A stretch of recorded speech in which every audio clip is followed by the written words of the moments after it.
Jamie Lee Curtis and Lindsay Lohan are back in Disney's Freakier Friday. Yes, totally. OMG, yes. On August 8th. We switched bodies. I am freaking out right now. Let's pause and reframe. Get tickets now. Now. For the ultimate movie event of the summer. I definitely don't know how to act as an old person. What do? Talk about transitional lenses, home repairs, John Mayer, or, Like Coldplay. Disney's Freakier Friday. In theaters August 8th. Get tickets now. Rated PG. Parental guidance suggested. Running a business comes with a lot of what-ifs. But luckily, there's a simple answer to them. Shopify. It's the commerce platform behind millions of businesses, including Thrive Cosmetics and Momofuku. And it'll help you with everything you need. From website design and marketing to boosting sales and expanding operations, Shopify can get the job done and make your dream a reality. Turn those what-ifs into... Sign up for your $1 per month trial at shopify.com/special offer. Parents of tweens, if you're familiar with far-off drop-offs... Dad, stop, right here. Or get DMs about what's for dinner, you may be experiencing tween milestones. For your son or daughter, these can start at age 9. HPV vaccination, a type of cancer prevention against certain HPV-related cancers, can start then too. For most, HPV clears on its own. But for those who don't clear the virus, it can cause certain cancers later in life. Embrace this phase. Help protect them in the next. Ask their doctor today about HPV vaccination. Brought to you by Merck. EVO. This series contains adult language and depictions of graphic violence. Listener discretion is advised.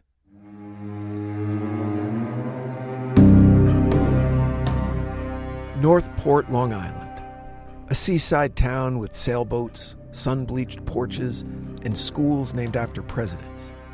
But in the early 1980s, there was something beneath the white picket veneer. A sickness in the soil. You could see it in the boarded-up storefronts. You could smell it in the alleyways behind 7-Elevens. And you could feel it in the way the kids drifted like smoke through their teenage years. At the center of this slow collapse stood one boy with a denim jacket, sunken eyes, and a copy of the Satanic Bible stuffed in his backpack. His name was Ricky Kasso, but everyone in Northport just called him the Acid King.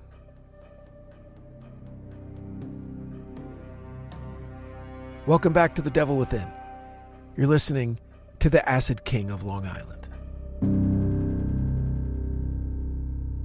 Born March 29, 1967, Richard Allen Kasso Jr. was the son of a high school history teacher. But if you're picturing dinner time lessons and bedtime books, think again.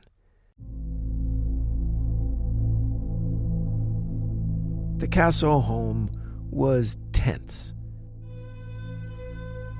Ricky, already troubled by learning difficulties, clashed with his father, a disciplinarian in slacks and expectations.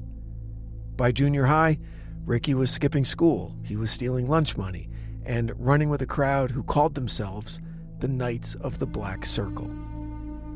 Their kingdom? The woods behind Sweet Hollow Road. And their religion was whatever got them high. LSD, weed, mescaline, cocaine, nothing was out of reach. And Ricky, small but magnetic, became their unspoken leader. He was part prankster and part prophet. But the gospel he preached wasn't love or redemption. It was chaos. By age 16, Ricky Kasso wasn't just tripping. He was reading Aleister Crowley, Anton LaVey, occult grimoires passed between grubby fingers like sacred scrolls. He read that Satan was a liberator, a rebel, and that the Church of Satan didn't actually worship the devil, but themselves. It appealed to Ricky's ego and justified his growing taste for cruelty. Friends recalled rituals in the woods, chants screamed into the night, a crow crucified on a tree. And sometimes, they claimed he would speak in another voice, a voice that didn't sound like a teenage boy. In June of 1984, Ricky got into a fight with Gary Lauwers, another dropout, another drifter. Ricky accused Gary of stealing 10 bags of PCP. Gary said it wasn't him, but Ricky had already made up his mind. Now, they were friends, sort of. They'd slept under the same trees. They'd gotten high off the same bong hits. They worshipped the same god, or devil. But something had shifted, something in Ricky's eyes, something he said he saw in a dream. He told friends, Satan wants a sacrifice. The night of June 19th, 1984.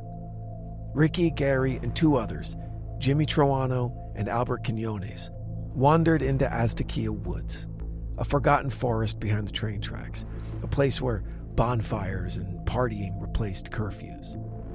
They took acid, they passed around some beers, they laughed, they cursed, and they dared each other to shout blasphemies at the moon. But Ricky wasn't laughing. He was watching Gary, silent, focused, and waiting. Then he said it again. Satan wants a sacrifice. And somewhere, deep in the woods, the world went very, very quiet. The trees knew, the air knew, and somewhere inside, Ricky Kasso believed the devil was watching. Ricky and Gary had been high for hours, on acid, on fear, on something even darker. Alongside them were Jimmy and Albert, 4 boys, no supervision, no future, just voices in their heads and a long night to kill. So the argument started quietly. Ricky accused Gary again of stealing, Gary pleading and denying everything. But Ricky was past talk. He was performing. He pulled Gary to the ground, began punching him and kicking him, laughing the whole time. And when Gary ran away, the woods became a trap. They caught him, and the ritual began. Ricky stabbed Gary 36 times with a hunting knife that he carried like a crucifix. Witnesses said he howled and that he was grinning. They said he made Gary say over and over while being stabbed, "I love Satan." And when Gary refused, he gouged out his eyes. That night, the woods became a cathedral, and Ricky became the priest.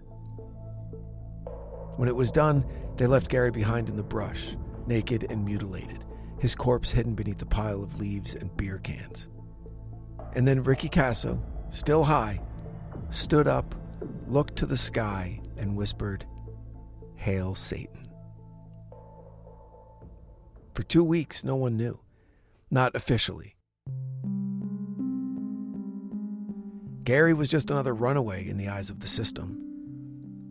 But Ricky couldn't keep it in. He bragged to friends, to strangers. He showed people the body. Said the devil had spoken to him and said that he'd been chosen. He wore the murder like a badge. But the acid was wearing off and the world was watching. The kids who saw Gary's corpse didn't call the cops. They were too scared or too high, or worse, they were impressed.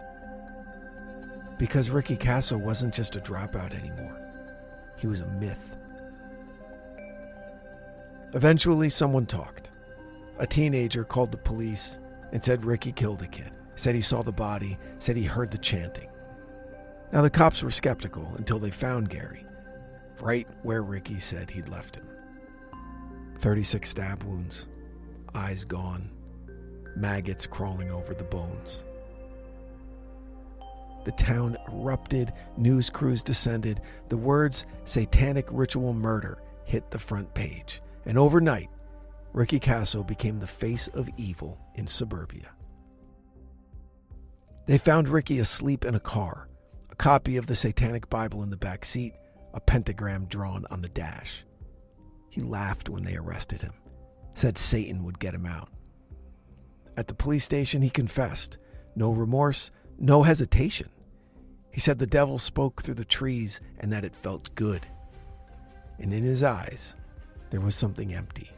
Not crazy, not broken, just gone. By July of 1984, the name Ricky Kasso was everywhere. CBS, NBC, New York Times. A teenage boy, long-haired and dazed, grinned from the cover of Newsday in a mugshot that would come to define an era. And the caption was simple: Satanic Slayer. Suburban parents locked their doors, churches held prayer vigils, and every metalhead in America suddenly looked suspicious. The media needed a story, and they found it in Ricky Kasso. And they called it, as I'm sure you've guessed, the Satanic Panic. They said Dungeons and Dragons was a gateway to hell. They said heavy metal carried subliminal messages. They said teenage rebellion had turned into ritual murder. And Ricky Kasso became the poster child. His Black Sabbath shirts, his love of Ozzy Osbourne and Venom, his drug-fueled rants about demons in the woods. Every image, every quote was replayed and amplified. Ricky didn't just kill Gary. He damned a generation in the court of public opinion. And suddenly, America believed that Satan lived in the suburbs. Across the country, police raided homes looking for pentagrams and spell books. Pastors warned of backmasked lyrics. Talk shows featured survivors of alleged satanic cults. And every time, Ricky's face came back, vacant and smiling. The Acid King. But no one stopped to ask what was real, or what was performative, and what was just a boy lost in his own delusions. Because the truth, like the devil, was in the details, and those details were slippery. Some said Ricky never believed in Satan, that it was an act, a joke, or a defense mechanism. He was a schizophrenic or a runaway, definitely a drug addict. He'd been in and out of mental institutions. He'd once tried to gouge his own eyes out months before he did it to someone else, to Gary. And his obsession with Satan? A metaphor, a shield, a scream from a boy that no one was listening to. The real tragedy wasn't the devil. It was neglect. On July 7th, 1984, just days after his arrest, Ricky Kasso was found dead in his jail cell. He'd hanged himself with a bedsheet. No trial, no testimony, just silence. And the legend was sealed. He left behind no note, just that myth. A warning, a ghost story whispered at suburban sleepovers. Don't go into the woods with the Acid King. He'll make you say, "I love Satan," and then he'll take your eyes.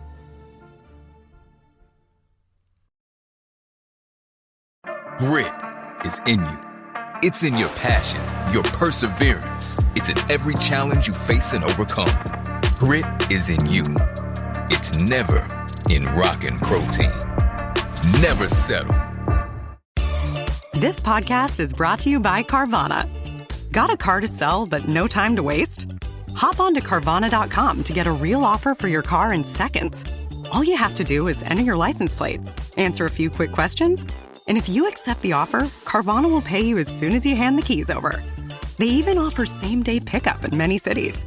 Save your time, score some cash, and sell your car the convenient way to Carvana. Pickup times vary. Fees may apply. Shopping is hard. I can never find anything in my size. I don't even know my size. I buy my clothes the same place I buy my groceries. There's a better way. Make it easy with Stitch Fix. Just share your size, style, budget, and done. Your personal stylist sends pieces picked just for you. That was easy. Stitch Fix. Online personal styling for everyone. Free shipping and returns. No subscription required. Get started today at stitchfix.com. Hi, welcome to IKEA. This is my college campus. Correct, but I see you're on IKEA.com ordering some college items. My daughter's room is pretty bare. We need a lamp, some comfy pillows, her favorite stuffy. Dad! With pickup options, we've got what you need to conveniently order IKEA. Literally anywhere. Sweet. More time for gaming. And studying. Wait, where are you going now? Have to show the ultimate Frisbee team how easy it is to order from IKEA. Get IKEA whenever, wherever, however you want. Choose from thousands of pickup locations, affordable delivery options, and more. So remember, the group called themselves the Knights of the Black Circle, but there weren't any robes. There was no official membership. Just a group of wayward teens in Northport, Long Island, drifting through boredom and trauma in a haze of cheap drugs from the city. The circle wasn't a cult, not really. It was definitely a social unit, a pack, more like a misfit family. But where there's isolation, desperation, and a single magnetic personality, ritual starts to look like religion. And Ricky Kasso, he wasn't just a member of the Knights of the Black Circle. He was the high priest. So behind the Pathmark parking lot, a small forest stretched out like a secret. And there, beneath graffiti-covered trees, Ricky held court. The rituals were more theater than theology. Chants, crude symbols carved into bark. Once they set fire to a stolen Bible and danced around it, screaming lyrics to their favorite Slayer songs. It was rebellion. Yes, it was also chaos, and it was terrifying to the adults who stumbled upon it. But for the circle, it was home, a space where they could all be broken together. Albert Quinones, Jimmy Troiano, Tommy DeSimone. These weren't monsters. They were kids abandoned by the system. Many were dropouts, some had been abused, most were drug addicts by age 15. They weren't reading Anton LaVey, they weren't sacrificing animals. They were getting high and pretending that they were dangerous, until Ricky made it real. After the murder, most of them ran. Some changed their names, others ended up in rehab or prison, usually both. Jimmy was arrested but never convicted. Albert completely disappeared from public record. But none of them escaped entirely. Not from that night. To the media, the Knights of the Black Circle were a satanic cult. To tell the truth, they were a cautionary tale. The devil wasn't in their woods. The devil was in their pain, in the apathy that let teenagers fall through the cracks, in the way drugs were easier to find than parental guidance. The ritual wasn't witchcraft. It was a cry for help, and it echoed long after the bonfires went cold.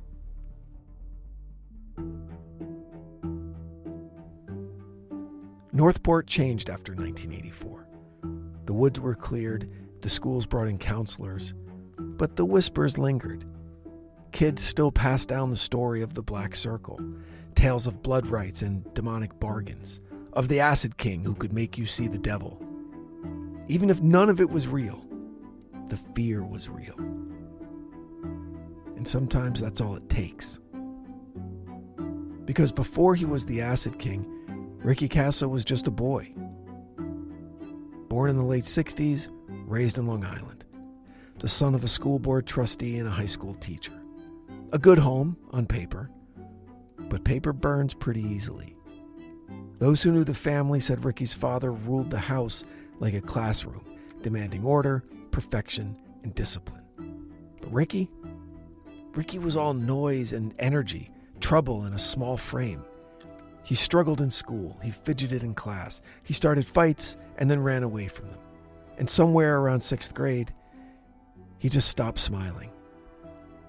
By age 13, Ricky was experimenting with drugs. First weed, then pills, then acid. He said it made him feel real. Said he could see colors in people's voices. But behind the tripping and the tantrums were signs of something deeper. He heard voices. He claimed animals spoke to him. And he tried more than once to claw out his own eyes. In 1982, he was sent to the South Oaks Psychiatric Hospital. The diagnosis, unclear, and the treatment was short-lived. Within months, he was back on the street and back in the woods.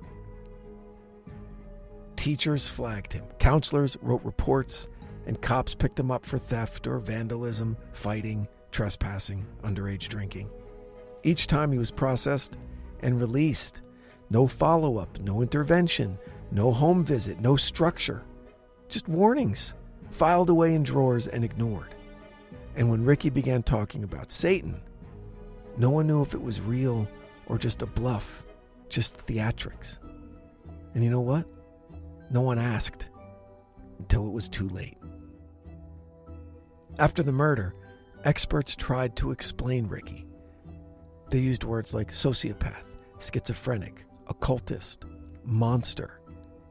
But those labels didn't quite fit. What Ricky Kasso truly was an American tragedy. A boy devoured by drugs, unchecked trauma, and a system designed to contain, not to care. And when he reached for the devil, it wasn't because he believed in hell. It was because hell felt like home. So what if Ricky had gotten help? What if the schools had listened? What if his parents had been trained to see mental illness instead of bad behavior? What if someone had loved him enough to stay through the worst of it? We'll never know, because Ricky Kasso didn't get a second act. Only a headline, only a myth.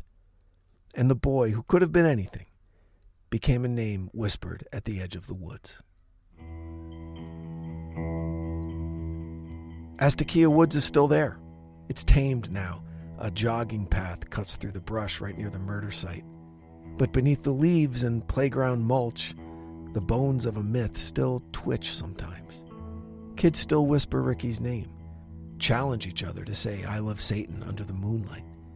It's a game now. But once, it was terrifyingly real.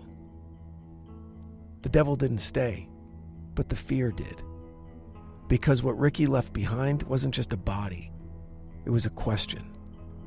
What happens when we stop listening to our children? After 1984, the Satanic Panic exploded. More arrests, more accusations. Daycare workers, teachers, neighbors. They were called cult leaders, devil worshippers, baby killers. But you know what? Almost all of them were innocent. But the shadow of Ricky Kasso made the lies easier to believe. If he could do it, why not anyone?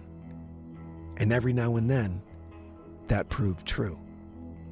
Like Tommy Sullivan, just 5 years later.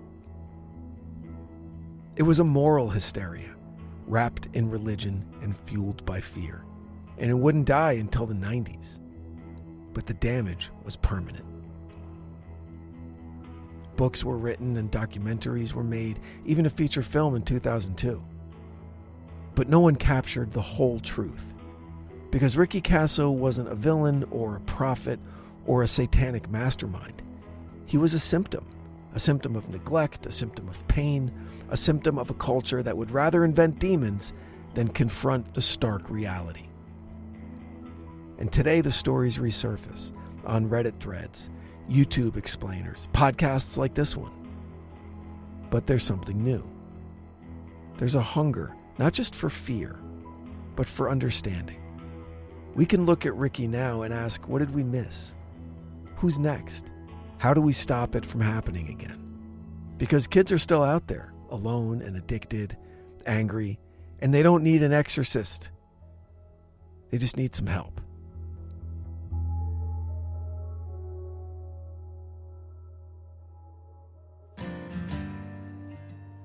Ricky Kasso's gone, dead before he turned 18. But the devil? Much harder to kill, because he's not a man with horns or a name in a book. He's the voice that says, no one cares. He's the shadow behind the addiction, the silence of a locked door. And sometimes he's us, when we choose to look away. So tonight, when the woods go dark, when the stories start again, listen closely. Because every devil has a beginning. And every monster was once a boy. Thanks for listening to The Devil Within, the Acid King of Long Island. Email us your stories at info@evocreative.com and follow us at The Devil Within Pod on Instagram. And subscribe, rate, and review wherever you get your podcasts. Your words keep the shadows talking. The Devil Within is an EVO production, recorded live at Bel Air Studios in Los Angeles. For The Devil Within, I'm Brandon Morgan, your writer and host. Until next time, stay safe out there.